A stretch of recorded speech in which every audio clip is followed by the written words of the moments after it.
Okay, so today what we're looking at exponential functions in the graphs.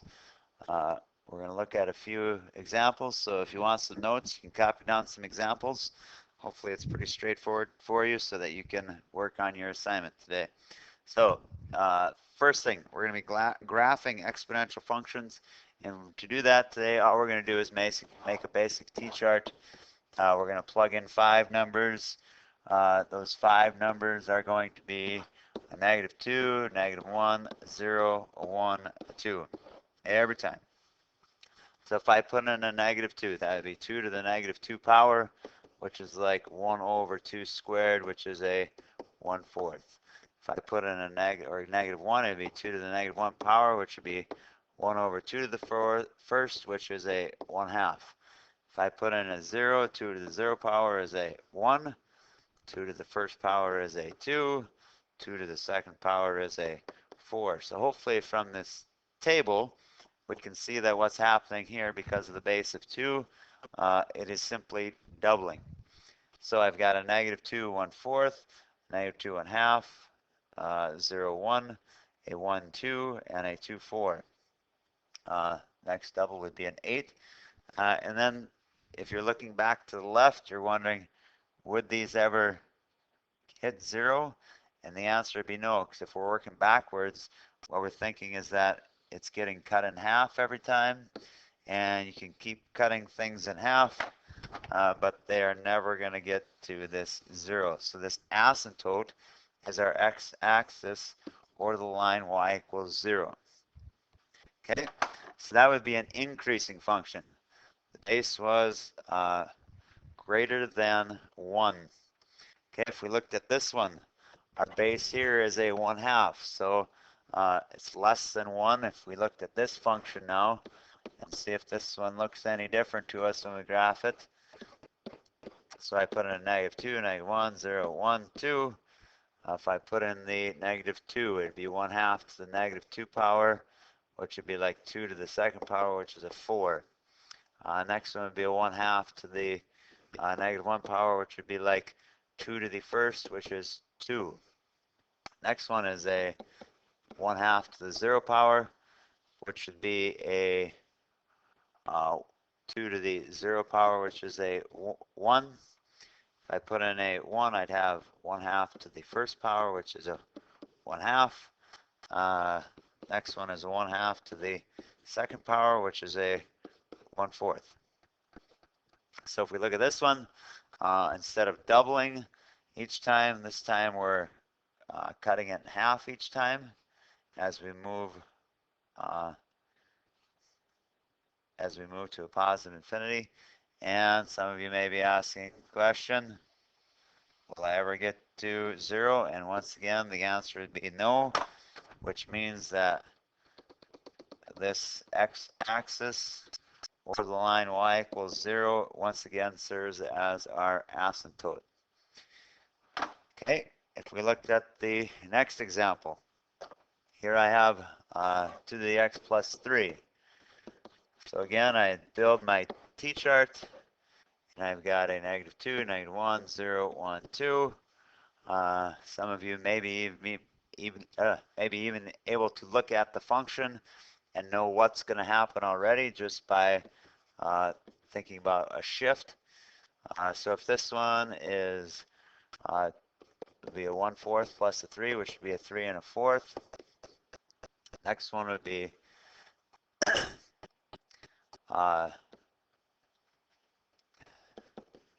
2 to the 1 or -1 power, which is a 1/2, plus a 3, which would be 3 and a half.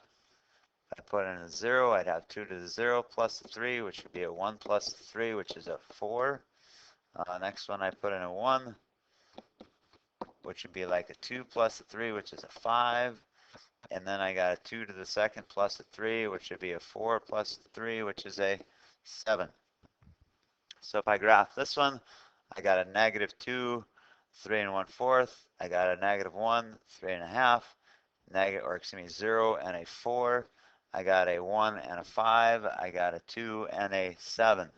Hopefully we can see that what happened here is this graph from before just got shifted up. And that shift up 3 would just mean now that our asymptote, horizontal asymptote, got shifted up 3 as well. And that asymptote is now y is equal to a 3. So once again, here we have an increasing function. Our base is over a1. Here we have a decreasing function. Our base is less than 1. Here we have another increasing function. Base is 2 again. So decreasing, increasing. If we take a look at this one, hopefully we can see two things. The 2 would tell me that it's going to be increasing. This -4 should alert us to what our asymptote is going to be. So if I plug in these numbers again, -2, -1, a 0, a 1, a 2. If I plug in that -2, I'd have -4 plus 2 to the -2, which would be a -4 plus a 1/4, which would be a -3 and 3/4. If I put in the -1, I'd have a -4 plus 1/2, which would be a -3 and a half. If I put in a -4 plus 2 times the 0, that'd be a -4 plus a 1, which would be a -3. If I put in the 1, I'd have a -4 plus 2 to the first, which would be a -4 plus 2, or a -2. And if I put in the 3, I'd have a -4 plus 2 times -4 plus 2 squared, which would be a -4 plus a 4, which would give us a 0. So if I look at this one, we've got a -2, I got a -3 and 3/4. -3 and 3/4 would be like here. Then I go -3 and a half, and then I go a -3, and then a -2, and then a 0. Then I'd be at a 4 if you're curious, and then I'd have a curve that looks like this. This time we can see that our asymptote is going to be a -4. And more specifically, because you know how specific I like to be on tests, so I better write it myself, it'll be y equals a -4. So our asymptote comes from our constant term of our function. Okay, so you're going to have to do some graphing like that today. Next thing you're going to see this number that we call E. It's a special number in mathematics. Leonard Euler or Euler, however you prefer to say his name, name this number. It's a number E. It does not terminate or repeat. It's irrational. It's an irrational that is constant. So decimal approximation 2.71828188284. So what are you going to be doing with that? Well, you're going to be using it. It's going to come into play in the next couple sections greater, but for right now we're just using it to in some calculations. So on your calculator, hopefully you can find the E key. Take e to the third, and let me just show it to you, because if we were looking at a graphing calculator, the E button would be a second. Let me go back to the home screen. Second and the LN brings up the E. The second and the LN key. Okay, so what we're going to be doing, we're going to be taking like e to the third power. And we're going to be taking e to the -0.023.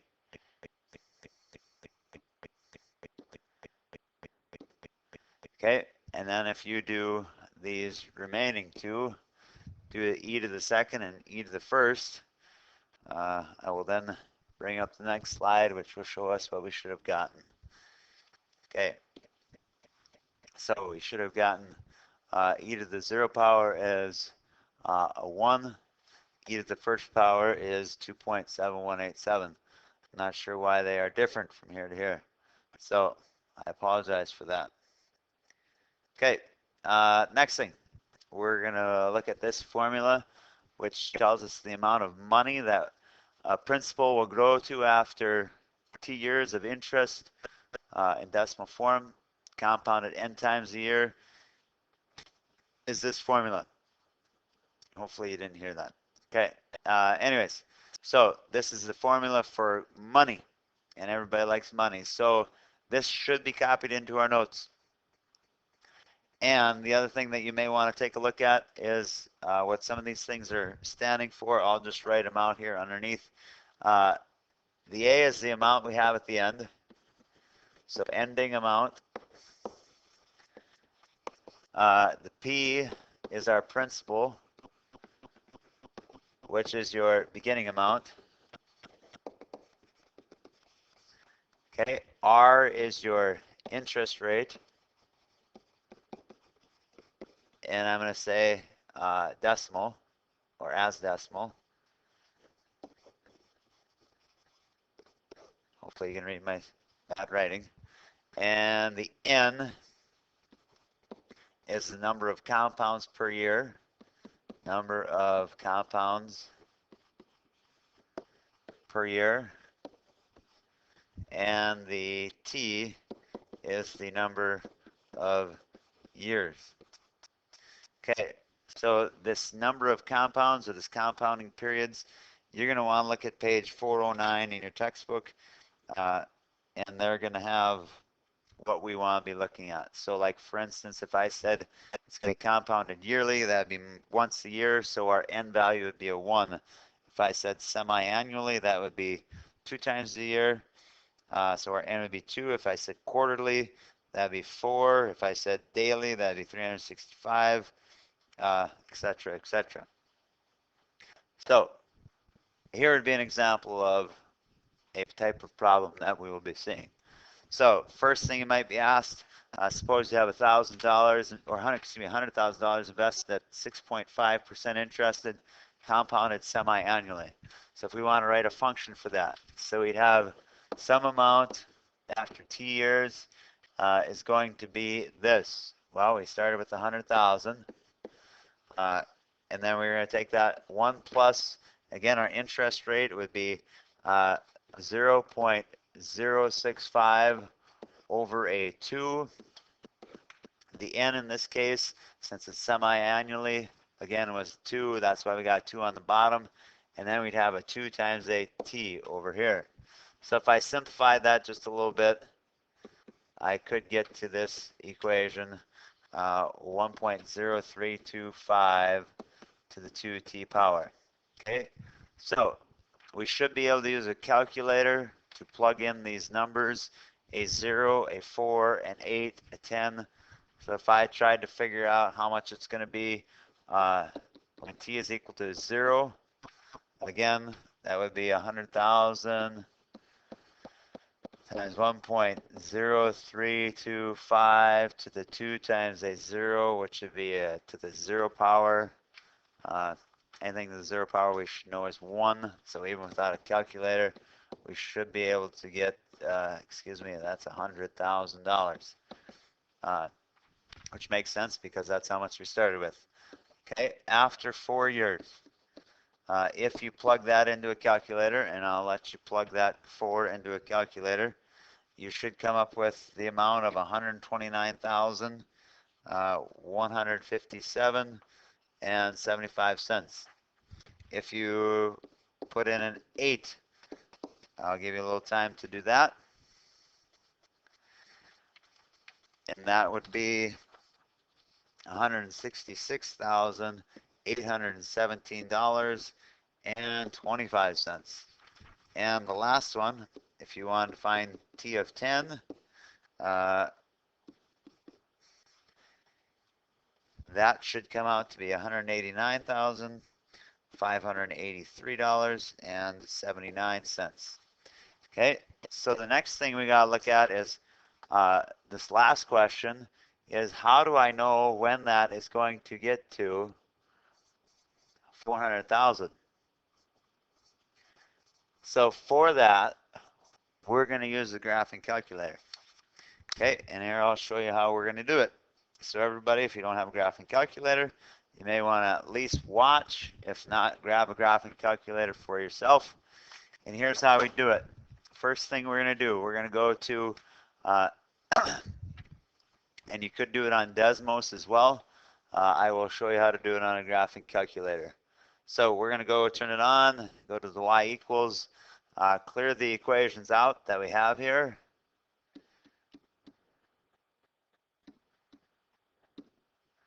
Okay, and then into y1, we're going to type in this function that we come up with, which was 100,000